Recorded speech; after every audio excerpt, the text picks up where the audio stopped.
தமிழக பள்ளிகளிலே ஆன்மீக நிகழ்ச்சி என்ற பேர்வையிலே ஒரு தனிநபர் ஒட்டுமொத்த மாணவ சமுதாயத்தையே இன்றைக்கு திசை திருப்புகிற ஒரு நிலையை நாம் பார்க்கிற போது அரசு பள்ளி யாருடைய கட்டுப்பாட்டிலே இருக்கிறது? கல்வித்துறை அமைச்சர் அவர்கள் ஒரு இளைஞர் எல்லா மாவட்டங்களுக்கும் நான் சுற்றுப்பயணம் செய்கிறேன் என்று சொல்லுகிறார்.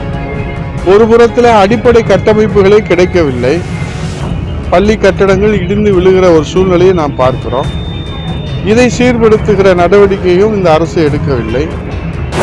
ஆனால் ஆளுகிற கட்சியாக இருக்கிற திமுக 39 நாடாளுமன்ற உறுப்பினர்களை வைத்துக் கொண்டு கல்விக்கு நிதி பெற தகுதி இல்லாத ஒரு அரசாக இருக்கிறது. தன்னம்பிக்கை என்கிற நிலையிலே மாணவர்களை குழப்புகிற, மாணவர்களுடைய எதிர்காலத்தில் இன்றைக்கு கேள்விக்குறி ஆக்கி இருக்கிற ஒரு நிலையை நாம் பார்த்து தமிழ்நாடு பதறி போயிருக்கு. பள்ளிக்கூடங்களிலே கல்லூரிகளிலே மாணவர்களுடைய கையிலே புத்தகத்தை சுமக்க வேண்டிய மாணவர்களுடைய கையிலே இன்றைக்கு போதைப் பொருளை சுமக்கிறாக.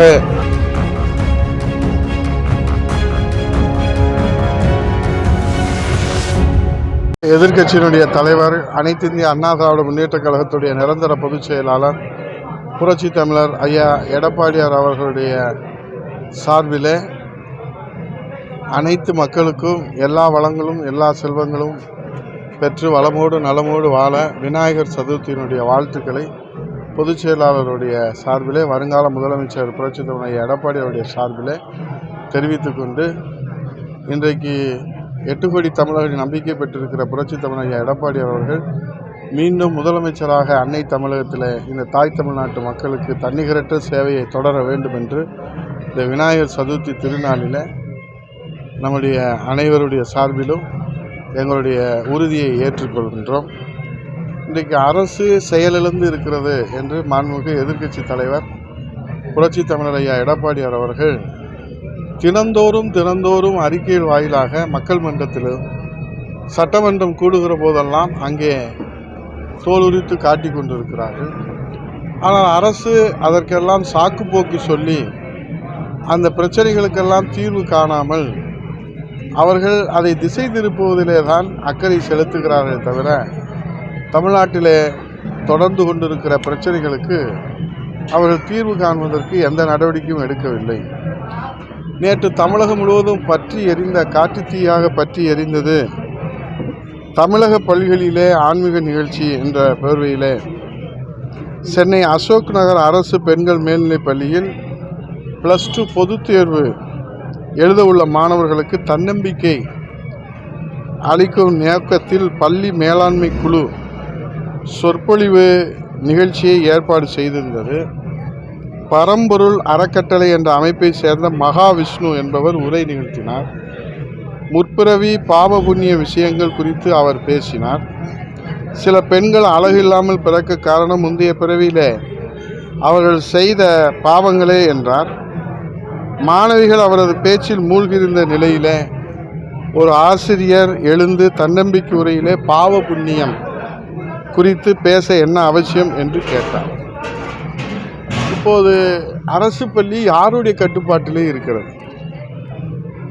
ஒரு தனிநபர் ஒட்டுமொத்த மாணவ சமுதாயத்தையே இன்றைக்கு திசை திருப்புகிற ஒரு நிலையை நாம் பார்க்கிற போது இதைத்தான் மாண்புமிகு எதிர்க்கட்சி தலைவர், முன்னாள் முதலமைச்சர், அனைத்து இந்திய அண்ணா திராவிட முன்னேற்ற கழகத்துடைய பொதுச் செயலாளர் நேற்றைய தினம் கோவில்பட்டியில் கடுமையான தனது கண்டனத்தை தெரிவித்திருக்கிறார்.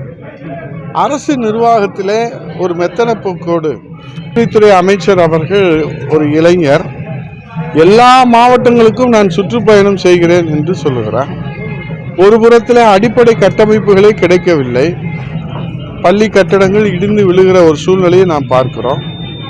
இதை சீர்படுத்துகிற நடவடிக்கையும் இந்த அரசு எடுக்கவில்லை.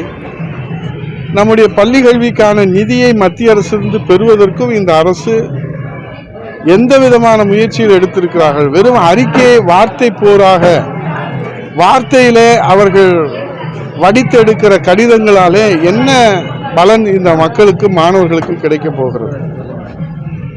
தலைமை செயலாளர் அவர்கள் தேசிய கல்விக் கொள்கைக்கு ஒப்புதல் அளித்ததாக மத்திய கல்வித்துறையினுடைய அமைச்சர் அவர்கள்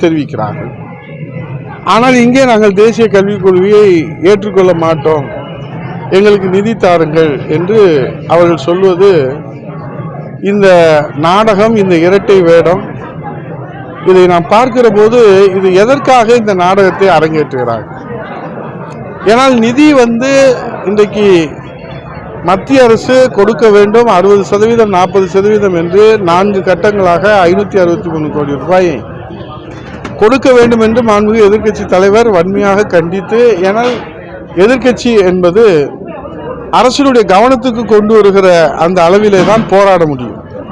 ஆனால் ஆளுகிற கட்சியாக இருக்கிற திமுக 39 நாடாளுமன்ற உறுப்பினர்களை வைத்துக் கொண்டு கல்விக்கு நிதி பெற தகுதி இல்லாத ஒரு அரசாக இருக்கிறது. இப்போது பார்த்தால் கல்வியிலே தன்னம்பிக்கை என்கிற நிலையிலே மாணவர்களை குழப்புகிற, மாணவர்களுடைய எதிர்காலத்தில் இன்றைக்கு கேள்விக்குறி ஆக்கி இருக்கிற ஒரு நிலையை நாம் பார்த்து தமிழ்நாடு பதறி போயிருக்கிறது. இது உலகத்திற்கு தெரிந்த ஒன்று. தெரியாமல் என்ன நடக்கிறதோ இது வெளியே வந்ததுனால இது தெரிஞ்சிருக்குது, இதை விவாதிக்கிறோம். ஆனால் இது போன்ற மாணவர்களை தவறான வழிநடத்துதல், போதைப் பொருள் நடமாட்டம், மாண்புமிகு எதிர்க்கட்சி தலைவர் அதைத்தான் தொடர்ந்து சொல்லுகிறார். பள்ளிக்கூடங்களிலே, கல்லூரிகளிலே மாணவர்களுடைய கையிலே, புத்தகத்தை சுமக்க வேண்டிய மாணவர்களுடைய கையிலே இன்றைக்கு போதைப் பொருளை சுமக்கிறாக ஒரு அவல நிலை ஏற்பட்டிருக்கிறது என்பதுதான் இன்றைக்கு வேதனையுடைய உச்சமாக இருக்கிறது. இளைய சமுதாயத்துடைய எதிர்காலம் கேள்விக்குறியாக இருக்கிறது. இன்றைக்கு நம்முடைய பள்ளி கல்வித்துறை அமைச்சர் மத்திய அரசு நிதி தரவில்லை என்று பொத்தாம் பொதுவாக பேசிவிட்டு கடந்து போய்விட முடியாது.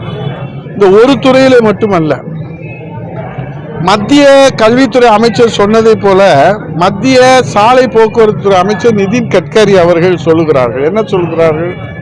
நீங்கள் நில எடுப்பு பணியை முழுமையாக முடிக்கவில்லை, ஆகவே உங்களுக்கு 5000 கோடி அல்ல 50,000 கோடி கூட தருவதற்கு தயாராக இருக்கிறோம். ஆனால் நில எடுப்பு பணியை நீங்கள் ஒரு படி கூட நீங்கள் முடிக்கவில்லை என்று நிதின் கட்கரி மத்திய அமைச்சர் சொல்லுகிறார். அப்படியானால் இதிலிருந்து என்ன தெரிகிறது? எல்லா துறைகளுமே இன்றைக்கு தங்களுடைய செயல்பாடுகளை முடங்கி போயிருக்கிற காரணத்தினால மத்திய அரசினுடைய நிதி பெற முடியவில்லை என்று மாநில அரசு சொல்லுகிறது. இந்த மாநில அரசு என்ன சொல்லுகிறது? நாங்கள் அனைத்து பணிகளையும் முடித்து விட்டோம், மத்திய அரசு தரவில்லை என்று சொல்லுகிறது. ஆக இவருடைய கொலையடி சண்டையின் மூலமாக தமிழ்நாட்டுக்கு கிடைக்க வேண்டிய பலன்கள் கிடைக்காமல் போய்விட்டது. இதுதான் இன்றைய கள நிலவரம். ஒரு கொலாயடி சண்டை போல, தெரு சண்டை போல மத்திய அரசு மாநில அரசு சண்டை போட்டுக் கொண்டால் அதற்காக இந்த மக்கள் அவர்களுக்கு அதிகாரத்தை கொடுத்தார்கள்? அதற்காக அவர்களுக்கு வாய்ப்பளித்தார்கள்? அதற்காக அவர்களுக்கு மக்கள் இன்றைக்கு அங்கீகாரத்தை கொடுத்து டெல்லிக்கு அனுப்பி வைத்திருக்கிறார்கள். இதுபோன்ற செய்திகளை மேலும் தெரிந்து கொள்ள எங்களது யூடியூப், Facebook மற்றும் Twitter ஆப்களை சப்ஸ்கிரைப் செய்யவும்.